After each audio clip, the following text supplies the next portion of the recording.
the President of the Transitional Legislative Assembly received a delegation from the U.S. Congress CODEL, made up of both Democrats and Republicans. There is a story about Burkina Faso and the Sahel that Western media never stops telling, yet behind that story lies a silence they refuse to break. Just days ago, a delegation from the U.S. Congress arrived in Ouagadougou, and after seeing the reality on the ground, they applauded the progress made by Burkina Faso's military government since it came to power. It should have been headline news, a rare moment when Washington publicly recognized success in a nation the West usually criticizes. But not one major Western outlet carried the story. No broadcasts, no articles, nothing. Why? Why is this truth being hidden from the global stage, and who benefits from this silence? One thing is certain: if the West refuses to tell the story, then African media must, because this silence is not accidental, it is strategic. And the real question remains: will Africa allow others to shape its image forever, or will it finally seize the microphone and tell its own truth? On August 29, 2025, Ouagadougou witnessed something rare. A delegate sent on behalf of the U.S. Congress stepped onto Burkinabe soil. His mission was clear: to hold a meeting with Dr. Ousmane Bougouma, the president of Burkina Faso's Transitional Legislative Assembly. It marked the second time Washington had sent envoys to Burkina Faso under Donald Trump's administration. But here's the striking part: President Ibrahim Traoré himself has never once sent a delegation to Washington. Not to negotiate, not to beg, not even to chase diplomatic recognition. For a man often painted as isolated, he has remained firm. Relations must be built on respect, not dependency. This wasn't the first chapter.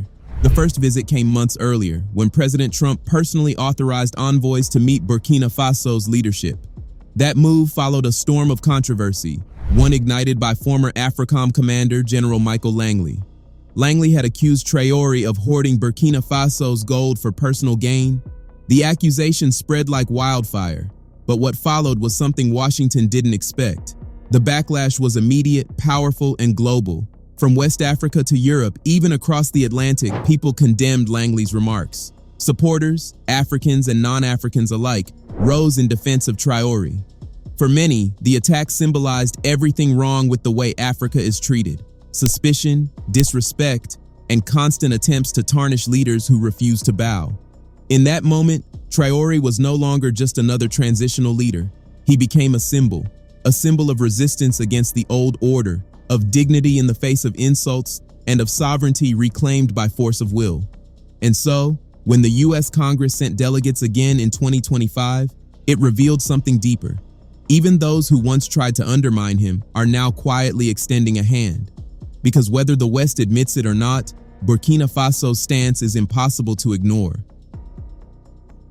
Perhaps the Trump administration finally realized something important. President Ibrahim Traoré of Burkina Faso is not like the others. He is not one of those African leaders who can be ignored or pushed aside.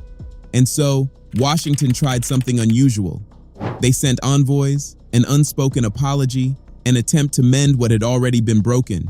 But Traoré didn't even bother to meet them. Instead, the U.S. delegation sat down with Burkina Faso's foreign minister, and there, a line was drawn.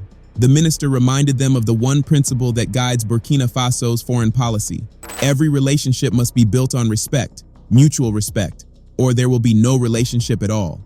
Weeks later, Washington tried again. This time, the U.S. Congress dispatched another team. The delegation was led by Senator James Austin Scott. Yet again, President Traoré did not meet them. Instead, they were received by Dr. Ousmane Bougouma, the president of Burkina Faso's Transitional Legislative Assembly.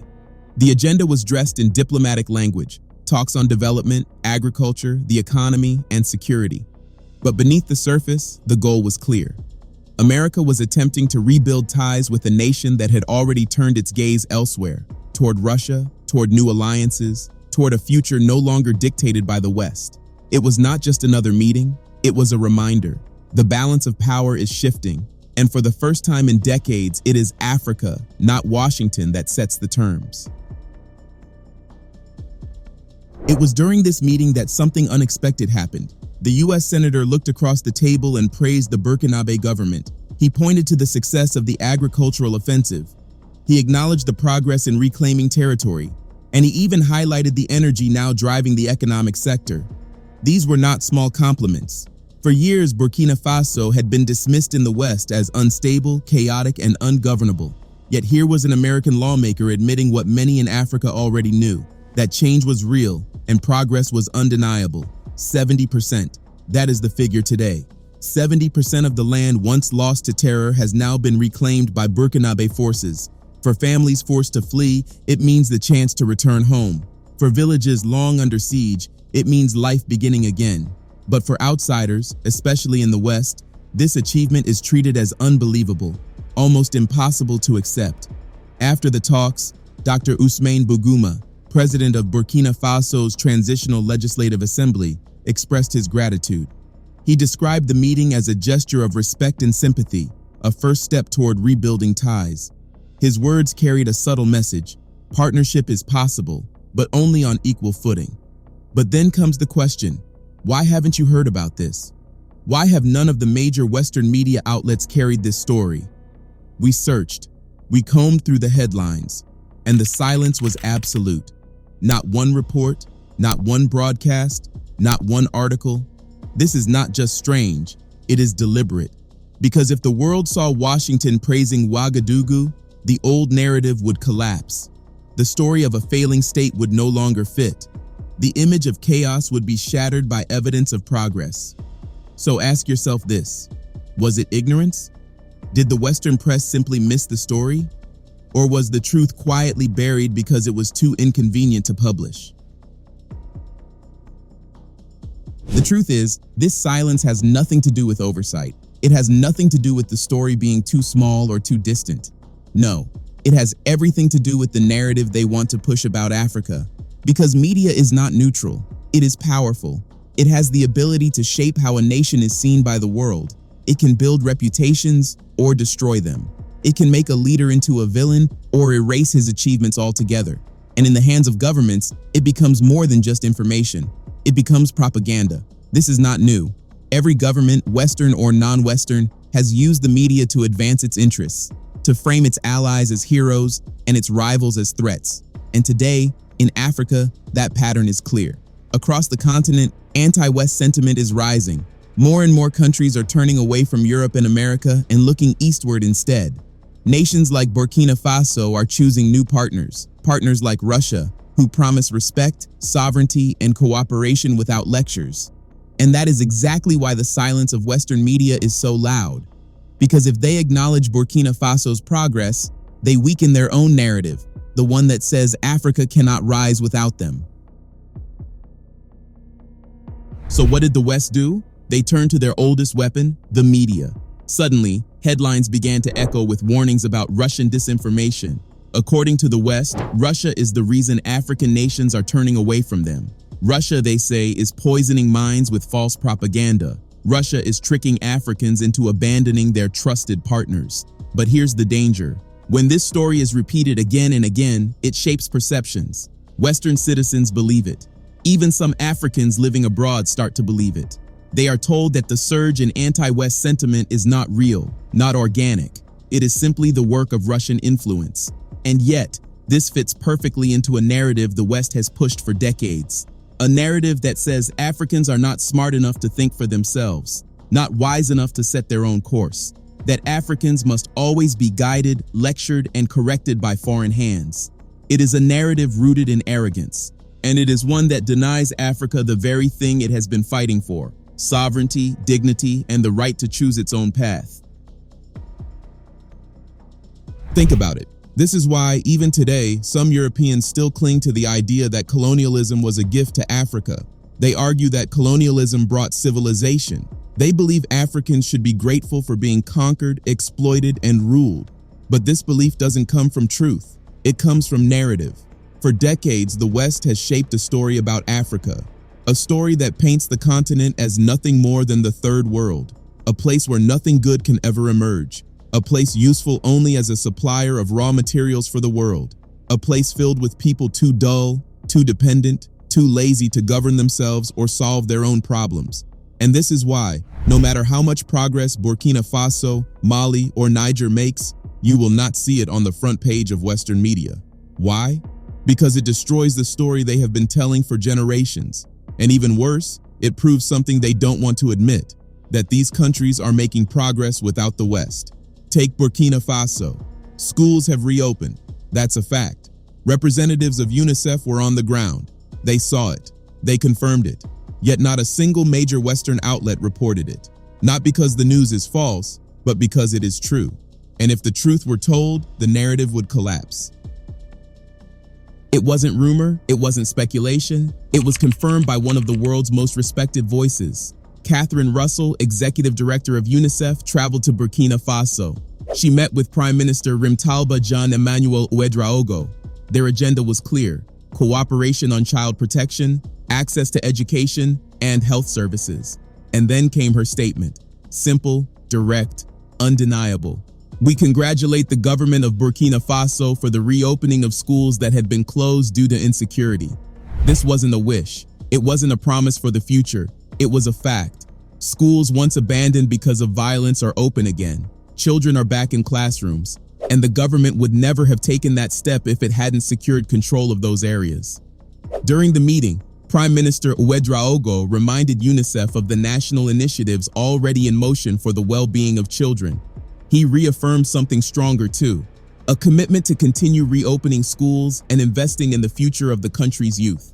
These are not empty gestures.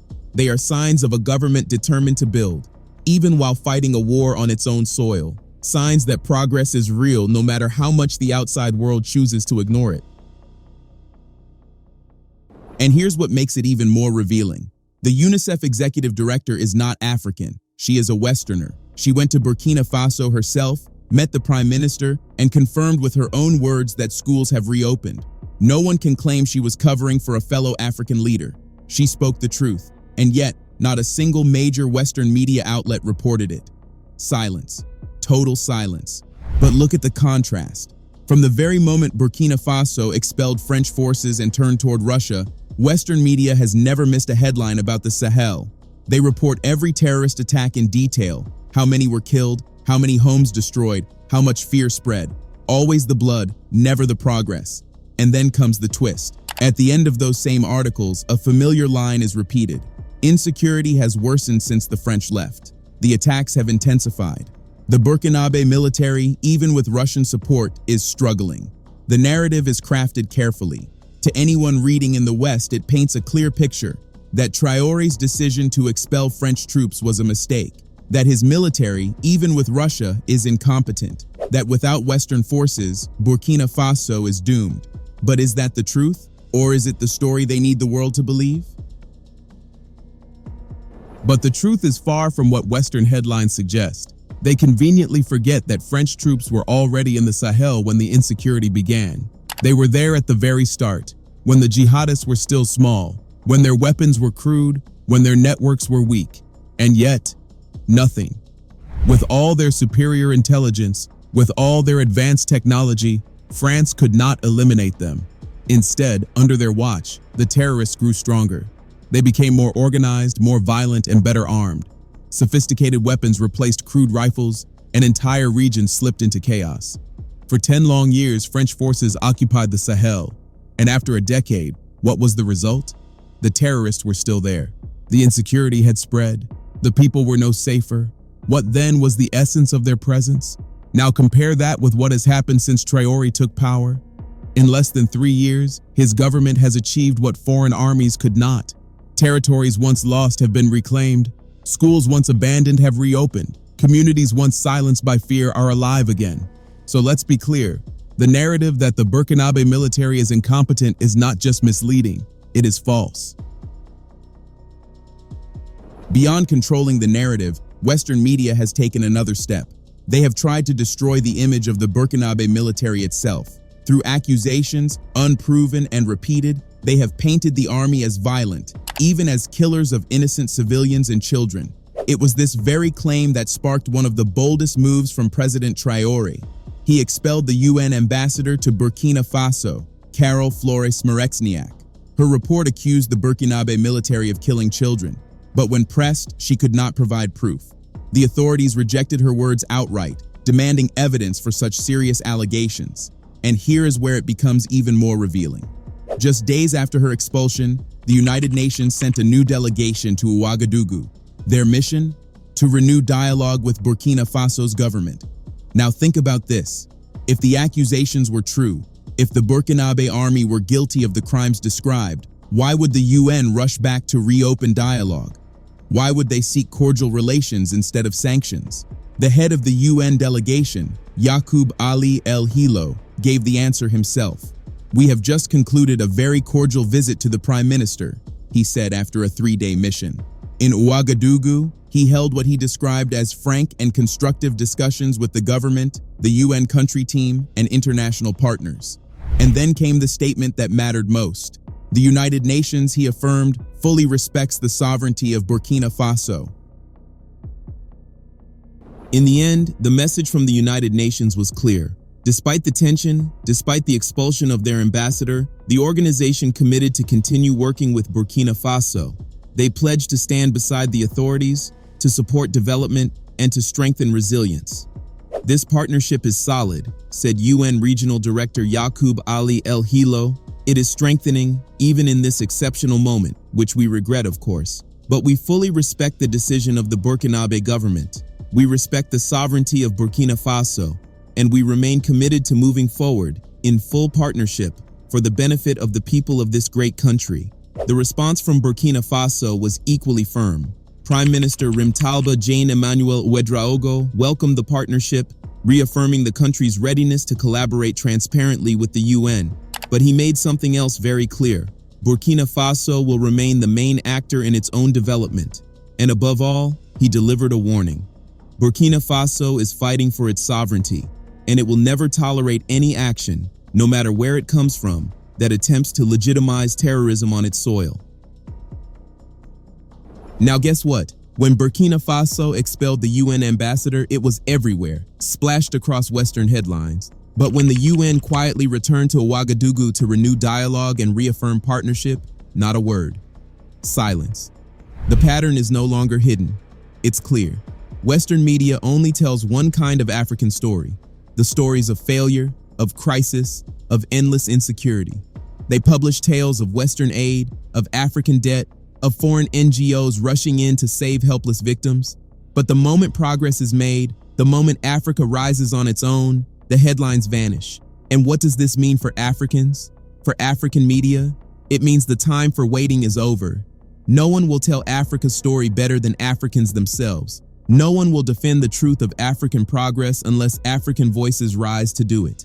For too long, the continent has been defined by narratives crafted in foreign newsrooms, narratives that have shaped how the world sees Africa and even how Africans see themselves. But that must end. It is time for African media to step up, to challenge the propaganda, to show the victories as well as the struggles, to tell the stories of resilience, sovereignty, and hope. Because the truth is simple. Africa does not need permission to speak. It only needs the courage to take back the microphone. Yes, Africa may not yet be as developed as the West. Yes, some countries like the AES nations are still battling insecurity. Yes, poverty and disease remain real struggles for many. But beyond the challenges lies another story, a story too often ignored, the story of a people thriving despite the odds. Because this same continent, so often dismissed, is home to some of the wealthiest Black individuals in the world.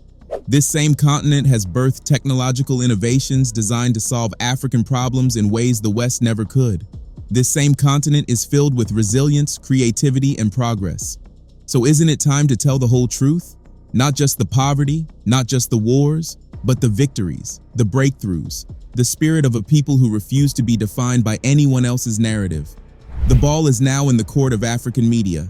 Will it continue to echo the stories written abroad? Or will it rise to show the world what Africa truly is? What are your thoughts? Let us know in the comments below. And don't forget to like this video, share your opinion, and subscribe to our channel for more.